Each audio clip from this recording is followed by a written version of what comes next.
Jamaluddin Memorial মাঠে আমরা একটা আলোচনা শুনছিলাম যে সন্তানের প্রতি পিতামাতার দায়িত্ব এবং কর্তব্য কি। সেখানে আমি বলেছিলাম যে সন্তানের উপরে সন্তানকে সুসন্তানে পরিণত করতে হলে পিতামাতার দায়িত্ব এবং কর্তব্য অনেক। এর মধ্যে দুটি ভাগ রয়েছে। প্রথম ভাগ হলো সন্তান জন্মগ্রহণ করার আগে বাবার কিছু করণীয় আছে, আবার সন্তান জন্মগ্রহণ করার পরে মা বাবার কিছু করণীয় আছে। এই করণীয় গুলো খেয়াল করলে একটি সন্তান ইনশাআল্লাহ সুসন্তানে পরিণত হবে।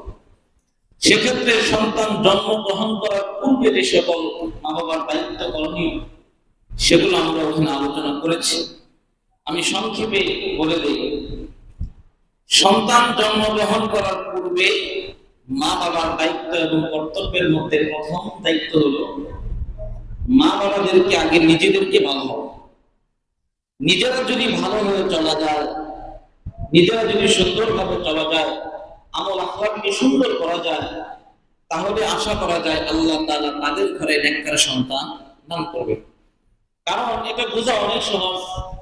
আমরা দেখি সমাজের মধ্যে আমাদের দৃষ্টিতে যেগুলো আমরা দেখতে পাই, কখনো কিন্তু আমরা এরকম দেখি না যে আম গাছের মধ্যে করলা হয়।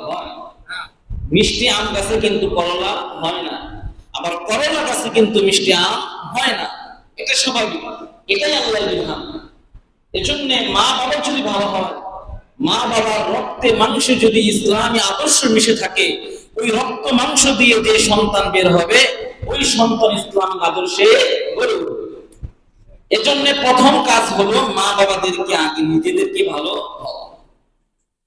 এরপর মা বাবাদের দ্বিতীয় কাজ হলো নেককার সন্তানের জন্য বেশি বেশি দোয়া করা। নেককার সন্তানের জন্য বেশি বেশি দোয়া করা। অনেকে হতাশ হয়ে যায় যে বিয়ে করলাম 5 বছর 10 বছর 15 বছর 20 বছর হয়ে গেল, এখনো কোনো সন্তান হয় না। হতাশ হয়ে যায়, নিরাশ হয়ে যায়, আশা হারিয়ে ফেলে। বাবার দরবারে দৌড়ায়, মাজারে গিয়ে মান্নত করে, সিন্নি দেয়, গরু দেয়, ছাগল দেয়, কত কিছু দেয়, আছে না? কবিরাজ দেখায়, বড় বড় ডাক্তার দেখায়, মানে হতাশ হয়ে যায়। ধৈর্য ধরার এখানে কোনো উপায় নেই। কিন্তু লক্ষ্য করে দেখুন হযরত ইব্রাহিম আলাইহিস সালামের কথা। ইব্রাহিম আলাইহিস সালামের 95 বছর হয়ে গেছে, এখনো কোনো সন্তান হয় না। 95 বছর হয়ে গেছে, তার এখনো কোনো সন্তান হয় না। এরপরে ইব্রাহিম আলাইহিস সালাম হতাশ হননি, নিরাশ হননি, এমনকি আশা হারাননি। তিনি ধৈর্য ধারণ করেছেন, আল্লাহর কাছে দোয়া করেছেন, রব্বি হাবলি মিনাস সালিহিন, আল্লাহ আপনি আমাকে একটি নেককার সন্তান দান করুন। দোয়া করতে করতে আল্লাহ সুবহানাহু ওয়া তাআলা ইব্রাহিম আলাইহিস সালামের দোয়া কবুল করে বলেন, ওয়া বাশশারনাহু বিগুলামিন হালিম, আমি ইব্রাহিমকে একটি সহনশীল ধৈর্যশীল যুবক বালকের আমি সুসংবাদ দিলাম। সুবহানাল্লাহ। ইব্রাহিম আলাইহিস সালামকে আল্লাহ সুবহানাহু ওয়া তাআলা 96 বছর বয়সে সন্তান দিয়েছেন হযরত ইসমাঈল আলাইহিস সালাম। সুবহানাল্লাহ। 96 বছর বয়সে, এমনকি 120 বছর বয়সে আরেকটা সন্তান হয়েছে, নামটা ইসহাক আলাইহিস সালাম। তাহলে বুঝেন না? 96 বছর বয়সে কি আল্লাহ একটা সন্তান দিয়েছেন, আবার 120 বছর বয়স হওয়ার পর আরেকটা সন্তান দিয়েছেন। তাহলে ওই আল্লাহর ক্ষমতা আছে না নাই? অনেকে বলে বৃদ্ধ হয়ে গেলে সন্তান হয় না, কিন্তু না, যেখানে বান্দার শক্তি শেষ ওইখান থেকে আল্লাহর শক্তি শুরু। জাকারিয়া আলাইহিস সালাম বয়স হয়ে গেছে, অনেক বৃদ্ধ হয়ে গেছে। আল্লাহকে ডেকে বলেন, রব্বি হাবলি মিন লাদুনকা যুররিয়াতান তাইয়্যিবা, আল্লাহ আপনি আমাকে একটি উত্তম নেককার সন্তান দান করুন। আল্লাহ সুবহানাহু ওয়া তাআলা জাকারিয়া আলাইহিস সালামের ডাকে সাড়া দিয়ে বলেন, ইয়া জাকারিয়া ইন্না নুবাশশিরুকা বিগুলামিন ইসমুহু ইয়াহইয়া লাম নাজআল লাহু মিন ক্বাবলু সামিয়া। আল্লাহ রাব্বুল কারীম জাকারিয়া আলাইহিস সালামকে ডেকে বলেন, জাকারিয়া, আমি তোমাকে একটি নেককার সন্তানের সুসংবাদ দিলাম, যার নাম রেখেছি আমি ইয়াহইয়া। ইতিপূর্বে আমি কারো নাম ইয়াহইয়া রাখি নাই। জাকারিয়া আলাইহিস সালাম ডেকে বলেন, ক্বালা রাব্বি আন্না ইয়াকুনু লি গুলামু ওয়া কানাত ইমরাতি আকিরা ওয়া ক্বাদ বালাগতু মিনাল কিবারি ইতিয়া। আল্লাহ, কিভাবে আমার সন্তান হবে? আমি তো বয়স্ক হয়ে গেছি, বৃদ্ধ হয়ে গেছি, আমার চৌকারি সব পেকে গেছে, কিভাবে আমার সন্তান হবে? আর আমার স্ত্রী তো হলো একটি বন্দা মহিলা, কিভাবে আমাদের সন্তান হবে? আল্লাহ ডেকে বলেন, কাযালিকা ক্বালা রাব্বুক হুয়া আলাইয়া হাইনু ওয়া ক্বাদ খালাকতুকা মিন ক্বাবলু ওয়া লাম তাকু শাইআ। হে জাকারিয়া, লক্ষ্য করে দেখো, আমি আল্লাহ তোমাকে সৃষ্টি করেছি, ইতিপূর্বে তুমি কিছুই ছিলে না। আমি আল্লাহ তাআলা বাবার এক ফোঁটা বীর্যের মধ্যে হাজার হাজার শুক্রাণুর মধ্য থেকে একটি শুক্রাণু দিয়ে আমি মানুষ তৈরি করতে পারি। সুতরাং এটা আমি আল্লাহর কাছে কোনো ব্যাপার না। সুবহানাল্লাহ। হে জাকারিয়া, তুমি হতাশ হও না, আমি আল্লাহর কাছে সবকিছুই সম্ভব। নারী পুরুষ ছাড়া আমি আল্লাহ মানুষ জন্ম দিতে পারি। লক্ষ্য করে দেখো আদমের দিকে, আদমের কোনো মা নাই, আদমের কোনো বাবা নাই, আমি মা বাবা ছাড়া আদমকে জন্ম দিয়েছি। লক্ষ্য করে দেখো হাওয়ার দিকে, হাওয়ার কোনো মা নাই, আমি হাওয়াকে শুধু পুরুষের মধ্য থেকেও সৃষ্টি করেছি। আদমের পাঁজরের বাঁকা হাত থেকে আমি হাওয়াকে সৃষ্টি করেছি। আমি আল্লাহ ইচ্ছা করলে পুরুষ ছাড়া শুধু নারীর মধ্য থেকেও মানুষ বানাতে পারি। লক্ষ্য করে দেখো মারিয়ামের দিকে, মারিয়ামের কোনো স্বামী ছিল না, আমি স্বামী ছাড়াই হযরত ঈসাকে দান করেছি। লক্ষ্য করে দেখো আমি আল্লাহ নারী এবং পুরুষের মাধ্যমে মানুষ সৃষ্টি করতে পারি। যেমন বর্তমান সমাজ আমরা দেখি নারী পুরুষ থেকে মানুষের সৃষ্টি হয়। দেখছেন, আল্লাহ ইচ্ছে করলে নারী পুরুষ ছাড়াও মানুষ বানাতে পারেন। আদমকে আল্লাহ বানিয়েছেন না? আদম আলাইহিস সালামের কোনো মা বাবা আছে? নাই। হাওয়া আলাইহিস সালামকে আল্লাহ তাআলা সৃষ্টি করেছেন শুধু আদম থেকে। এখানে কোনো মহিলার কোনো কাজ ছিল না, শুধু পুরুষের মধ্য থেকে আল্লাহ মানুষ সৃষ্টি করেছেন। আবার পুরুষ ছাড়া শুধু নারীর মধ্য থেকেও, নারীর মাধ্যমে আল্লাহ মানুষ বানাতে পারেন। এই নজির আছে না নাই? মারিয়াম আলাইহিস সালামের কোনো স্বামী ছিল? ঈসা আলাইহিস সালামের কোনো স্বামী, কোনো বাবা নাই? আল্লাহ বাবা ছাড়া শুধু নারীর থেকেই আল্লাহ সন্তান জন্ম দিয়ে দেখিয়ে দিয়েছেন, ইন্নাল্লাহা আলা কুল্লি শাইইন কাদির। আল্লাহ সর্ব বিষয়ে পূর্ণ ক্ষমতাবান।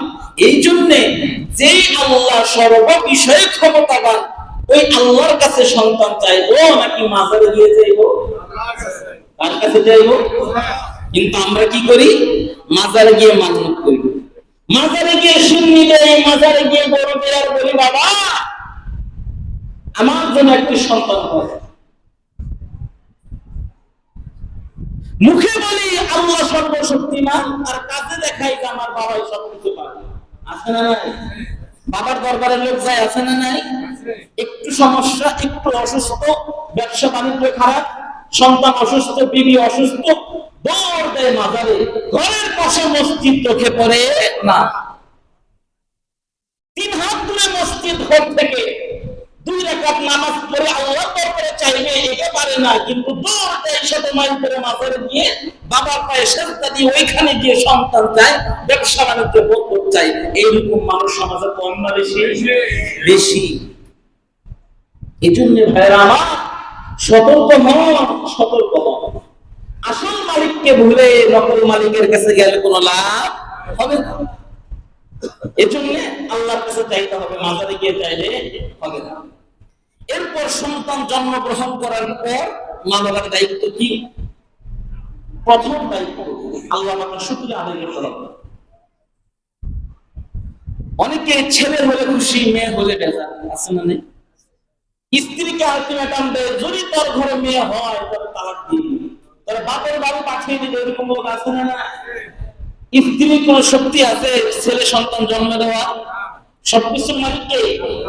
আল্লাহ বলেন, ইয়াহাবু লিমান ইয়াশা إناثا ويهب لمن يشاء الذكور। আমি আল্লাহ মানুষকে কন্যা সন্তান দান করি, আমি আল্লাহ যাকে ইচ্ছা করি তাকে পুত্র সন্তান দান করি, আর যাকে ইচ্ছা তাকে সন্তান ছেলেও দেই না মেয়েও দেই না, বন্ধ বানিয়ে রাখি। সবকিছু কার শক্তি? আল্লাহর ইচ্ছায় ছেলে হয়, আল্লাহর ইচ্ছায় মেয়ে হয়, আল্লাহর ইচ্ছায় ছেলে মেয়ে দুটোই হয়, আবার আল্লাহর ইচ্ছায় কোনোটাই হয় না। সবকিছু কার ইচ্ছা? এখানে স্ত্রীর কোন ইচ্ছা আছে? আমরা কেন স্ত্রীকে দোষারোপ করব? এই জন্য সাবধান থাকা উচিত। সন্তান জন্মগ্রহণ করার পর মা বাবার সবচেয়ে বড় কাজ হলো ছেলে হোক কিংবা মেয়ে আল্লাহর দরবারে শুকরিয়া আদায় করা।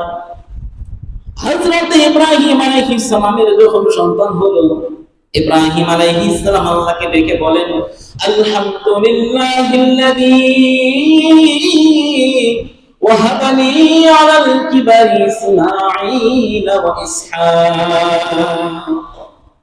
সমস্ত প্রশংসা ওই আল্লাহর জন্য যে আল্লাহ আমাকে বৃদ্ধ বয়সে ইসমাঈল এবং ইসহাককে দান করলে। সুবহানাল্লাহ। ইব্রাহিম নবী আল্লাহর শুকরিয়া আদায় করেছে। এজন্য ছেলে হোক কিংবা মেয়ে তার শুকরিয়া আদায় করতে হবে, আল্লাহর শুকরিয়া আদায় করতে হবে। এরপরের মা বাবার সবচেয়ে বড় কাজ হলো সন্তানের কানে আযান দেওয়া।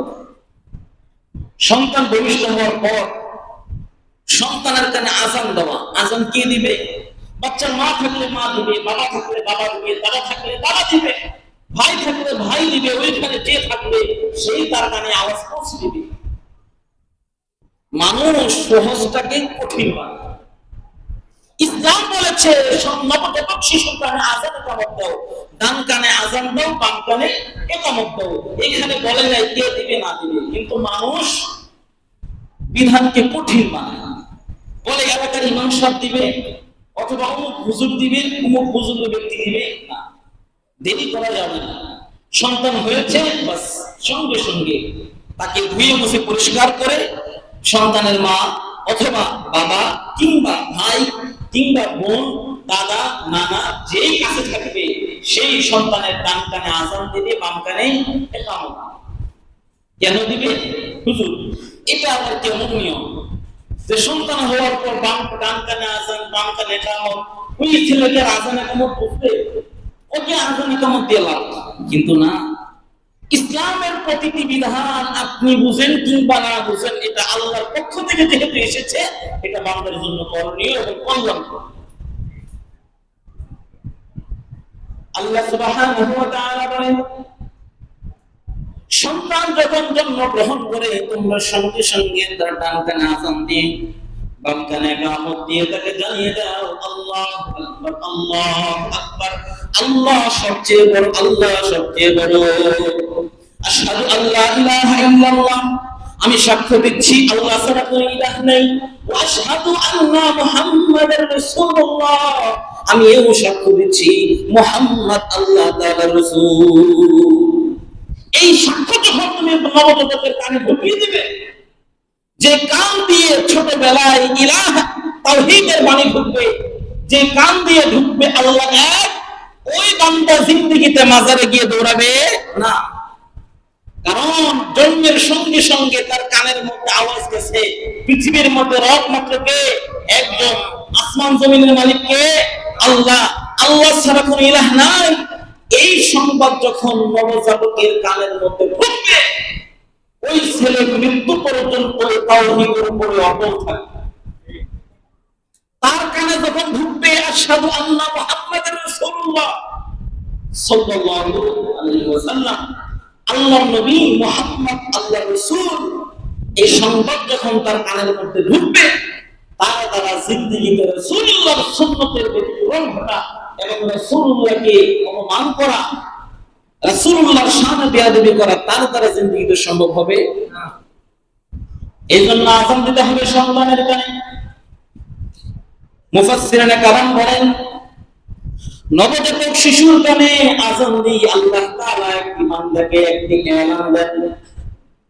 আল্লাহ বান্দাকে শুনিয়ে দেন, গো বান্দা তোমার কানে কিন্তু আযান হয়ে গেছে, ইকামত হয়ে গেছে, মনে রেখো যে কোনো মুহূর্তে নামাজ শুরু হতে পারে। মানুষের জীবন শুরু হয় এমন আযান এবং ইকামতের মাধ্যমে যে আযান ইকামতের কোনো নামাজ নাই।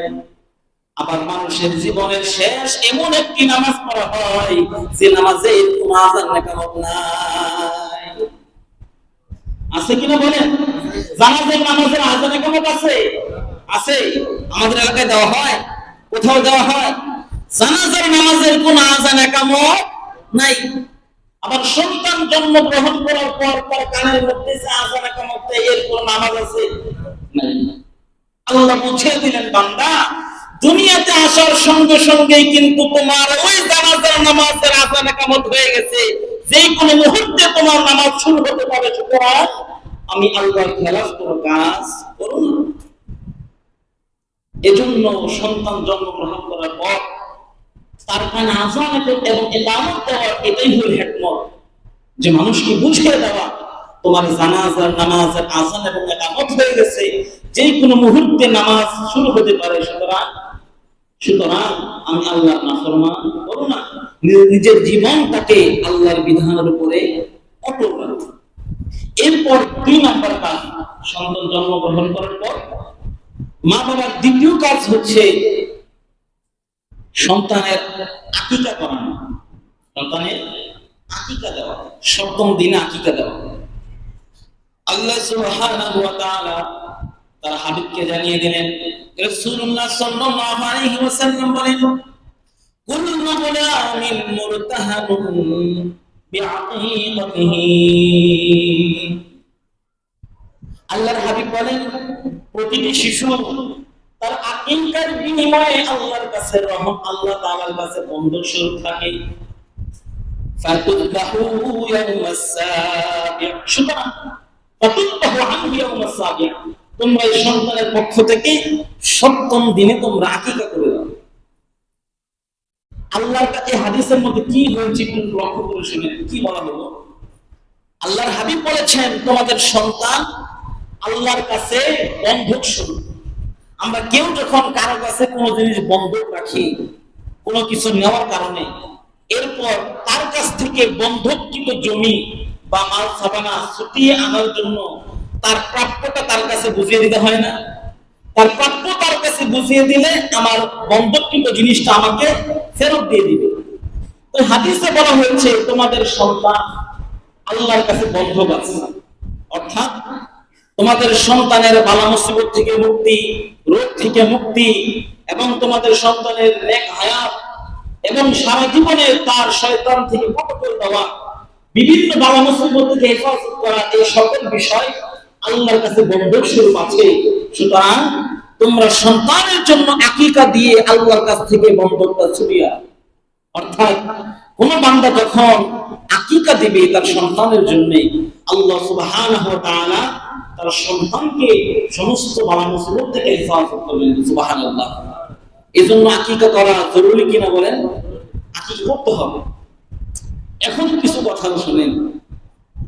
আকিকা হলো ইসলামের একটি গুরুত্বপূর্ণ বিধান, একটি সুন্দর পবিত্র বিধান, কিন্তু এই পবিত্র বিধানকে বর্তমানে আমাদের সমাজে একটি কুসংস্কারে পরিণত করা হয়েছে।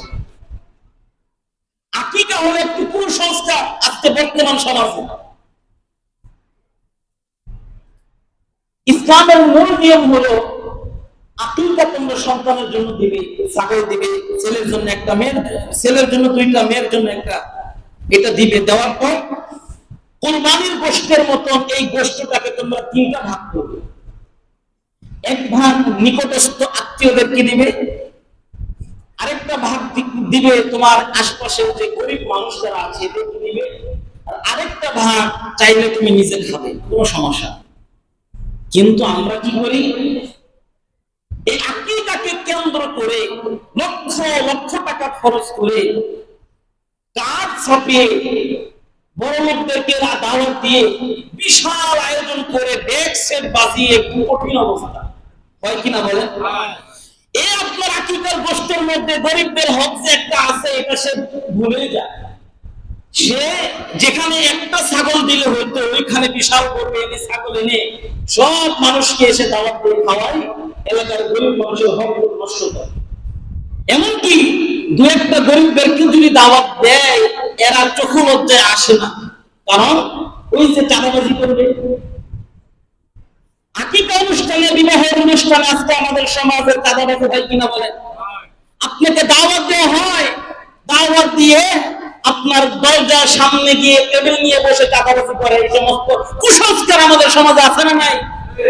কি বলেছে আপনাকে লক্ষ টাকা খরচ করে, লক্ষ টাকা ঋণ করে, যেখানে আপনার সামর্থ্য আছে আপনি 50,000 টাকা খরচ করতে পারবেন, সেখানে আপনাকে 5-10 লাখ টাকা খরচ করে বিশাল বড় আয়োজন করে হাজার হাজার মানুষকে দাওয়াত দিয়ে দরজার সামনে চাঁদাবাজি করার এই বিধান আপনাকে কে দিল? আপনি কোথায় পেয়েছেন এই বিধান? বুখারী শরীফ খুলেন, মিশকাত শরীফ খুলেন, আবু দাউদ শরীফ খুলে দেখেন, স্পষ্ট হাদিস। আল্লাহ রাসূল বলেন, ইন্না আ'যামান নিকাহি বারাকাতান আকাল্লুহা মা'মাতান। ওই বিবাহ আল্লাহর কাছে সবচেয়ে পছন্দ যে বিবাহের খরচ যত কম, খরচ যত কম বরকত তত বেশি। আর ভাই আপনার সামর্থ্য আছে 10,000 টাকা, আপনি সেখানে 2 লাখ টাকা ঋণ করে সুদের উপরে টাকা নিয়ে আপনাকে এত মানুষ খাওয়াতে কে বলবে? আর বরকত নষ্ট হবে। এই সমস্ত কুসংস্কার আমাদের সমাজ থেকে দূর করতে হবে। এটি ইসলামিক কোন বিধান না, এটি ওই হিন্দু বিধান। আপনি হিন্দুদের ধর্মে যান, দেখবেন তারা এই সমস্ত উল্টাপাল্টা কাজ করে। বৌদ্ধ, খ্রিস্টান, নাসারা এরা এই সমস্ত কাজ করে। আপনি দাওয়াত খাওয়ান, কোনো সমস্যা নাই।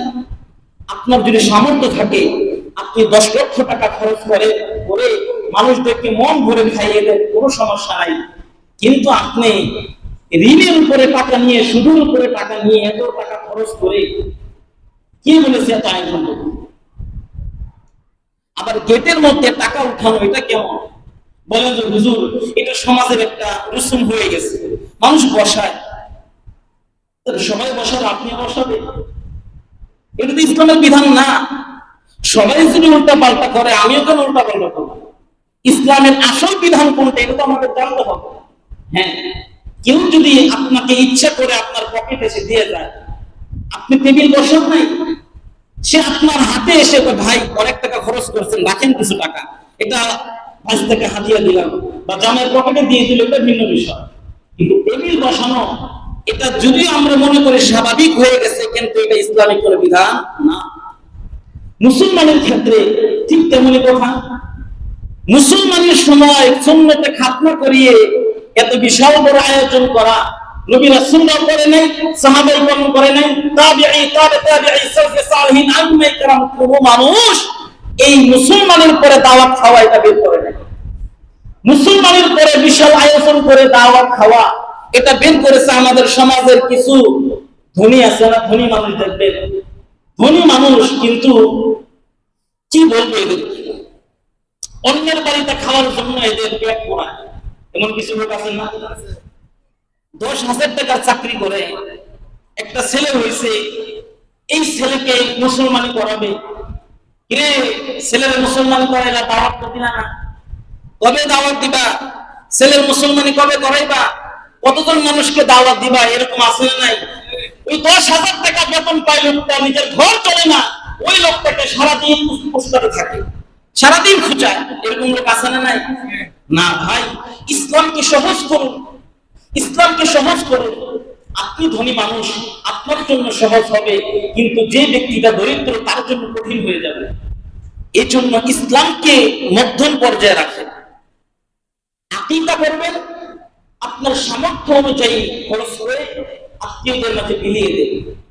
মুসলমানি করবেন, মুসলমানের দাওয়াতের কথা ইসলামে কোথাও নাই, কিন্তু মেহমানদারি করানো এটা আছে। আপনি আত্মীয়দেরকে দাওয়াত দিয়ে খাওয়াবেন, এটা সমস্যা নাই, কিন্তু মুসলমানি উপলক্ষে দাওয়াত দিয়ে খাওয়ানো জায়েজ হবে না। আমার ছেলের মুসলমানি করিয়েছি এই জন্য তোমাদেরকে দাওয়াত দিলাম না। আমরা আসলে মনে করি কি জানেন, আপনারা কি কষ্ট পাচ্ছেন? কষ্ট পাবেন না ভাই। ইসলামের কথা শুনলে, কোরআন হাদিসের কথা শুনে যার কষ্ট লাগবে তার ভিতরে সমস্যা আছে। আমি পাক সাফ কথা বলছি, হাদিস থেকে দলিল দিয়ে বলতেছি।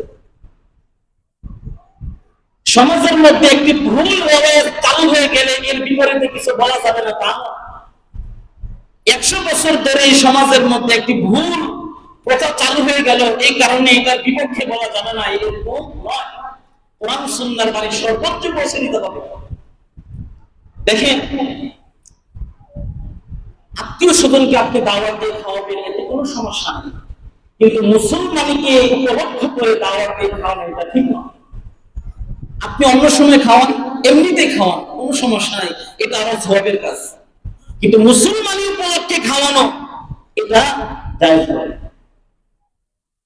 আমরা মনে করি কি জানেন, মানুষকে মুসলমানি করানোর পরে সে মুসলমান হয়, এর আগে মনে সে মুসলমান থাকে না। এরকম মনে করে না যে আমার ছেলেকে আজকে মুসলমানি করালাম, এর মানে আমার ছেলে আজকে মুসলমান হলে এই আনন্দে সবাইকে আমি গোশত পাকিয়ে খাওয়াই, এরকমটা নাকি? এরকমটাই তো মনে করে, কিন্তু না। আল্লাহর হাবিব বলেন, কুল্লু মাউলুদিন ইউলাদু আলাল ফিতরা, জন্মগ্রহণ করার সঙ্গে সঙ্গে প্রতিটি মানুষ তার ফিতরাতের উপর জন্মগ্রহণ করে, আর প্রতিটি মানুষের ফিতরাত হলো ইসলাম। প্রতিটি মানুষ জন্মগ্রহণ করার সময় ইসলাম হয়ে জন্ম নেয়, মুসলমান হয়ে জন্ম নেয়। প্রতিটি মানুষ জন্মগ্রহণ করার সময় মুসলমান হয়ে জন্ম নেয়, কিন্তু জন্মের পরে তার মা তাকে হিন্দু বানায়, তার বাবা তাকে বৌদ্ধ বানায়, তার বাবা তাকে ইহুদি খ্রিস্টান বানায়, তার বাবা মা তাকে অগ্নি পূজক বানায়, মূর্তি পূজক বানায়, কিন্তু কোন সন্তান জন্মের পরে হিন্দু হয়ে জন্মায় না। কথা বলেন ঠিক কিনা? কোন সন্তান জন্মের সময় হিন্দু হয়ে জন্মায় না, বৌদ্ধ হয়ে খ্রিস্টান হয়ে জন্মায় না, সকল সন্তান জন্মের সময় মুসলমান হয়ে জন্মায়। এজন্য মুসলমানি করে নতুন করে মুসলমান বানানো এটা কি? এটা ঠিক না। মুসলমানি করুন, এটা সুন্নাত। সমস্ত নবী রাসূলরা মুসলমানি করেছেন, এজন্য সমস্ত উম্মতের উপরে মুসলমানি করা এটা সুন্নাত, ইসলামের বিধান। এটাও তারা মুসলমান হয়, এটা না। মুসলমান তো সবাই, জন্মের পর থেকে সবাই মুসলমান, কিন্তু মুসলমানি করানোর দ্বারা মুসলমান হয় না। এজন্য মুসলমানের বিরাট আয়োজন করা, হাজার হাজার মানুষকে খাওয়ানো, সুদের উপরে টাকা নিয়ে খরচ করা, এটা ঠিক। এজন্য মোট কথা হলো, সন্তান জন্মগ্রহণ করার পর আকিকা করবেন, ছেলে হলে সুন্নতে খাতনা করাবেন, ছেলে মেয়েদের প্রাপ্তবয়স্ক হলে বিবাহ শাদী করাবেন, সবকিছু আপনার সাধ্য অনুযায়ী করবেন। আপনার সামর্থ্যে যতটুকু টাকা আছে, যে পরিমাণ মানুষকে আপনি খাওয়াতে পারবেন, ততটুকু খরচ করবেন। চোখে লজ্জার কারণে লক্ষ টাকা সুদের উপরে নিয়ে খরচ করার কোনো প্রয়োজন নাই, এবং এটা ইসলামের কোনো বিধান না। আল্লাহ আমাদেরকে বুঝার তৌফিক দান করুন, সকলে বলে আমিন। আপনাকে রাগ হয়েছে? রাগ হবেন না। এই যে আমি হাদিসে পড়েছি, উস্তাদদের থেকে শুনেছি, উস্তাদ তার উস্তাদ থেকে শুনেছে, তার উস্তাদ তার উস্তাদ থেকে শুনেছে, এইরকম চলতে চলতে বিশ্বনবী মুহাম্মদ রাসূলুল্লাহ এই বিধান বলেছে, এটা আমার জবানের কথা নয়। 1450 বছর আগে রাসূলুল্লাহ সাহাবাদের সামনে, সাহাবায়ে কেরামের সামনে যে বিধান বলেছেন, আজকে 1450 বছর পর আমি আপনাদের সামনে বসে একই বিধান শোনালাম। আপনারা যারা বিধানগুলো শুনেছেন, আপনারা যখন এক এক দিন এক এক এলাকায় যাবেন, মানুষদেরকে বুঝাবেন। আপনার ভাই এরকম করতেছে, মেয়েকে বিবাহ দেওয়ার জন্য 10 লাখ টাকা সুদে উঠিয়েছে, আপনি তাকে বুঝান। আপনার মামা উল্টো পাল্টা করতেছে, তাকে বুঝাবেন। আপনারা যারা এখানে থাকেন সবাই কিন্তু এলাকার বাসিন্দা, এক একজনের দেশের বাড়ি এক এক জায়গায়। তো আজকে যে মিম্বার থেকে যে আলোচনা শুনেছেন, এই আলোচনাগুলো ওই কাপাসিয়া, চট্টগ্রাম, নেপাল বিভিন্ন জায়গায় ছড়িয়ে দিবেন। আল্লাহ আমাদেরকে বোঝার তৌফিক দান করুন, আমিন।